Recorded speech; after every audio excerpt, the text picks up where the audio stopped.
I've learned so much from just animals and trees. What do they teach us? Just to be natural, don't they? Because the human problem is that we are unnatural. Just be as natural as your dog, or the trees in your garden, as the grass. Just be natural. There's nothing better. And see, it is natural for man to be what he is. And it's unnatural to be what he is not. And man's entire problem is that he has forgotten how to be natural. And what would you say is the best way that we can get back to being natural? Well, is to realize what is unnatural and develop a distaste for it and develop a preference for what is natural. And then natural discrimination will lead us home. But the world is so complicated and there's such pressures on us to be unnatural. It's a long journey, my dears, and you need to be determined.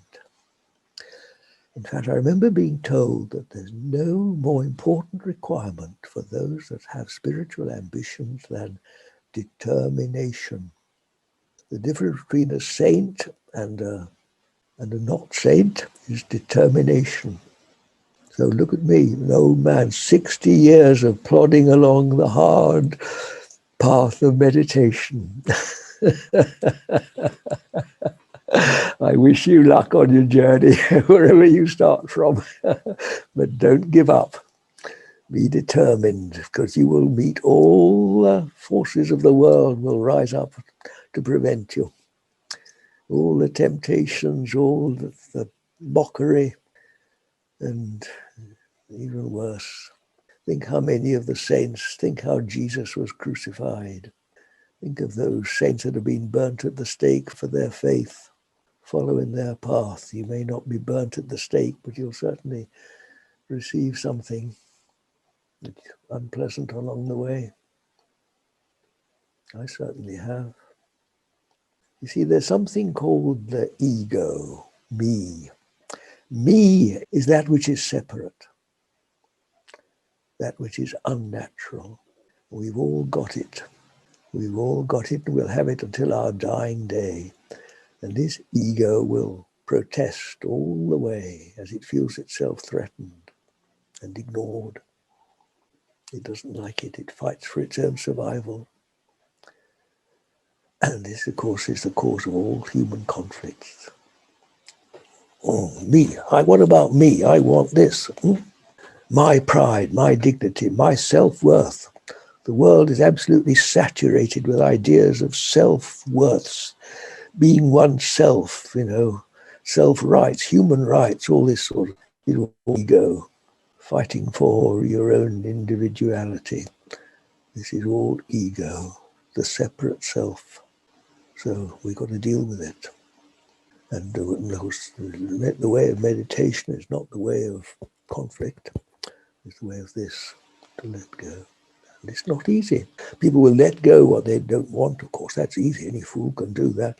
It's when you have to let go of that which you love most, that which you cling on to, which is very often our own me, of course. We'll let go of everything else except me. This is when it gets difficult. And strangely enough, one of the things we're most unwilling to let go is our own suffering, our own self-pity. Poor me, what a hell of a life I've got. Don't we cling to it? How people love to talk about their suffering, don't they? And the injustice of this world and all that it means to me, the unfairness, people's lack of understanding. Oh, we go on about it forever, don't we? Me. Well, this is what gets in the way, you see. This is what's called our separation, what we really are. So there we are, my dears. Let's fight the good fight, you see. That's what our human journey is all about. It's really what you could call the devil, the powers of darkness within ourselves. age-old struggle between good and evil, isn't it, that goes on in all of us. That's what the work, the real work, is all about. It is facing the monsters, the dragons of this world, and overcoming them. Do you know how to overcome them? I've got a favourite little thing. I need a bit of paper, actually, but I'll use this, you know. These things are totally real. We live behind this sort of darkness with fighting the world, you know, whether it's, you know, pollution or whatever the problem is. And to overcome is to do that. You never overcome by that. We overcome by doing that. By seeing about it.